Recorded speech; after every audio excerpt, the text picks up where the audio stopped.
Horse power आउ kilowatt दुईटा शब्द आमे सबुबेले शुणु जेतेबेले कथा आसे पावर बा शक्तिर किंतु केबे भाबिचांती कि गोटे जिनिसकु मापिबा पाई दुईटा एकक काहींकी गोटे कोन यथेष्ट नथिला।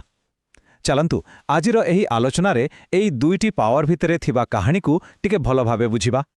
देखंतु एइटा बहुत साधारण कथा। आमे जेतेबेले गोटे पानी पंप किनिबाकु जाऊ सीधा पचारू कि केते एचपी रो, किंतु सेठी जेतेबेले घर पाई मिक्सर ग्राइंडर किणु सेतेबेले देखु वाट बा किलोवाट। एमिति काहींकी हुए, कोण एहा पछर कारण? आसंतु एहार गुमर खोलिबा।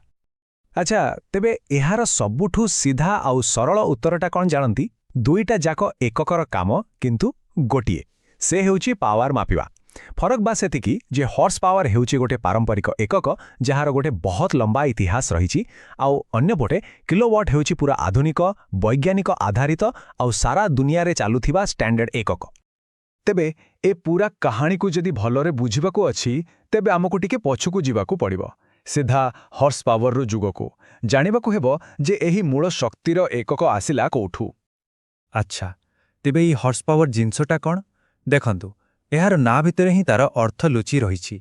एहा एमिति गोटे एकक जहाकु तयारी करा जाइथिला बाष्प इंजिनर शक्तिकु गोटे भारवाही घोड़ार शक्ति सहित तुलना करिबा पई। हाँ, आपण एकदम ठीक सुनिले, प्रकृत घोड़ा। एहार आरंभ होइथिला बहुत पूर्वरु शिल्प विप्लव समयरे। जेम्स वाट नामक जणे वैज्ञानिक जेतेबेले तांकर बाष्प इंजिन तयारी कले, तांको सामनारे गोटे बड़ चैलेंज थिला।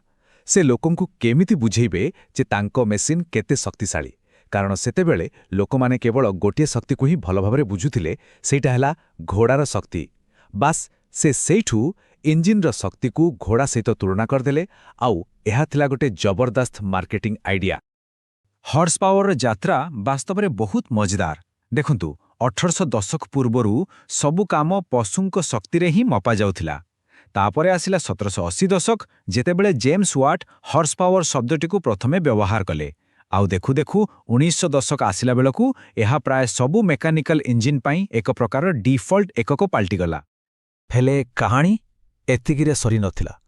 विंश शताब्दी आसिला बेलकु दुनिया को गोटे नुआ एककर आवश्यकता अनुभव हैला। गोटे एमिति एकक जहा सारा विश्व पाई समान हेबो, गोटे स्टैंडर्ड। आउ सेइठु ही आरंभ हैला किलोवाटर यात्रा। एहाको एमती भावंतु 1960 दशक पूर्वरु मापर एकक गुड़िक ठीक आमर स्थानीय भाषा भली थिला, माने सबुआडे अलगा अलगा। जेमती ओडिसा रे ओडिया, पंजाब रे पंजाबी, ठीक सेमती मापर एकक भी भिन्न भिन्न थिला। आउ एइटा वैज्ञानिक मानक पाई गोटे बहुत बड़ मुंडबिंधार कारण थिला। आउ तापरे आसिला सेही गुरुत्वपूर्ण वर्ष 1960। एही वर्ष ही सारा दुनिया एकाठी होई माप पाई गोटे साधारण व्यवस्था उपरे राजी हेला, जहाको आजी हमें एसआई सिस्टम बोली जानो। एई जो नुआ स्टैंडर्ड व्यवस्था आसिला, जहार ना हेउछि इंटरनेशनल सिस्टम ऑफ यूनिट्स बा एसआई, एथिरे सबुकिछि पक्का करि दिया गला। जेमति कि वस्तुत्व पाई किलोग्राम, दूरता पाई किलोमीटर, आउ आम आलोचनार सबुठु गुरुत्वपूर्ण कथा पावर पाई वाट को ही मानक एकक भावे बछागला। तेणु एही किलोवाट ही हेउछि पावर पाई ऑफिशियल एसआई एकक। मने रखंतु गोटिए किलोवाट माने हेउछि 1000 वाट। आउ एटा ही विद्युत शक्ति मापिबा पाई सारा दुनियार स्टैंडर्ड, पूरा स्पष्ट, सठिक आ वैज्ञानिक। ठीक अछि, तले आमे बुझिगले जे आम पाखरे गोटे पारंपरिक एकक अछि आउ गोटे स्टैंडर्ड एकक। किंतु कथा हेउछि आजिकाली तो दुईटा जाक व्यवहार होउछि, तेबे एमानक भितरे संपर्कटा कोन? आसंतु ए दुईटा भितरे थिबा सेही सेतुकु टिके देखिबा। देखंतु एमानक भितरर संपर्क बुझिबा बहुत सहज।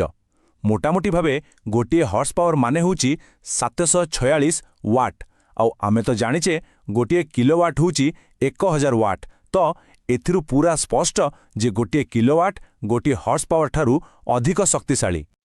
हो, तेबे एहाकु गोटेरु आरटाकु बदलैबे केमिति? ता पाई भी गोटे सहज उपाय अछि।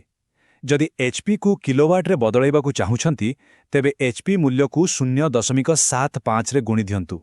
आउ जदि किलोवाट को एचपी रे बदलैबार अछि, तेबे किलोवाट मूल्य को 1.34 रे गुणी देबे। बस एथिकी सहज हिसाब। चालंतो एक वास्तव उदाहरण नेबा, सेथिरे आहुरी सहज रे बुझिएबो। धरि नियंतु आपणंग पाखरे गोटे 3 एचपी रो मोटर अछि, आउ आपणंग सांग पाखरे अछि 2.2 किलोवाट रो गोटे मोटर। ଏବେ ଯଦି ଆମେ ହିସାବ କରିବା 3 HP ମାନେ ହେଲା ପାଖାପାଖି 2238 ୱାଟ୍ ଆଉ 2.2 କିଲୋୱାଟ୍ ମାନେ ହେଲା 2200 ୱାଟ୍। ତେବେ ଦେଖିଲେ ତ ଦୁଇଟା ଯାକ ମୋଟରର ଶକ୍ତି ପ୍ରାୟ ଏକାଭଳି, ନାଁଟା ଖାଲି ଅଲଗା କିନ୍ତୁ କାମ ପାଖାପାଖି ସମାନ। ତେବେ ଏତେ ସବୁ ଆଲୋଚନା ପରେ ଆମେ ଶେଷରେ କ'ଣ ଶିଖିଲେ? କୋଉ ଗୁରୁତ୍ୱପୂର୍ଣ୍ଣ କଥାଗୁଡ଼ିକ ମନେ ରଖିବା ଦରକାର? ଚାଲନ୍ତୁ ଶେଷରେ ସବୁକିଛିକୁ ସଂକ୍ଷେପରେ ଥରେ ଦେଖିନେବା। ଏଇ ଟେବୁଲଟାକୁ ଦେଖନ୍ତୁ, ଏଥିରେ ସବୁକିଛି ପୁରା ସ୍ପଷ୍ଟ ହୋଇଯିବ। ଦେଖନ୍ତୁ, ହର୍ସ ପାୱାରର ଆଧାର ହେଉଛି ଐତିହାସିକ, ଆଉ ଏଇଟା ବେସିକାଲି ମେକାନିକାଲ ଜିନିଷରେ ବ୍ୟବହାର ହୁଏ। ଏହା ଗୋଟେ ପାରମ୍ପରିକ ଏକକ। ଆଉ ଅନ୍ୟପଟେ କିଲୋୱାଟ୍ର ଆଧାର ହେଉଛି ପୁରାପୁରି ବୈଜ୍ଞାନିକ। ଏହା ମୁଖ୍ୟତଃ ଇଲେକ୍ଟ୍ରିକାଲ ଜିନିଷରେ ବ୍ୟବହାର ହୁଏ, ଆଉ ଏଇଟା ହିଁ ହେଉଛି ଆନ୍ତର୍ଜାତୀୟ ଷ୍ଟାଣ୍ଡାର୍ଡ ବା SI ଏକକ। ଏହାକୁ ଯଦି ଆମେ ଗୋଟେ ସୁନ୍ଦର ଲାଇନ୍ରେ କହିବା, ତେବେ ଏମିତି କହିପାରିବା, ହର୍ସ ପାୱାର ଆମର ଶିଳ୍ପ ଅତୀତର କାହାଣୀ କହୁଥିବା ବେଳେ କିଲୋୱାଟ୍ ଆମର ବୈଶ୍ୱିକ ଭବିଷ୍ୟତକୁ ଶକ୍ତି ଦେଉଛି। ଆଉ ଶେଷରେ ସମସ୍ତଙ୍କ ପାଇଁ ଗୋଟେ ଚିନ୍ତା କରିବା ଭଳି ପ୍ରଶ୍ନ। ଆମ ଦୁନିଆ ତ ଦିନକୁ ଦିନ ଅଧିକରୁ ଅଧିକ ଇଲେକ୍ଟ୍ରିକ୍ ହେବାରେ ଲାଗିଛି। ତେବେ କ'ଣ ଲାଗୁଛେ ଦିନେ ଏମିତି ଆସିବ ଯେତେବେଳେ ହର୍ସ ପାୱାର ଶବ୍ଦଟା କେବଳ ଇତିହାସ ବହିର ପୃଷ୍ଠରେ ହିଁ ମିଳିବ? ଏହା ବିଷୟରେ ଟିକେ ଭାବିବେ।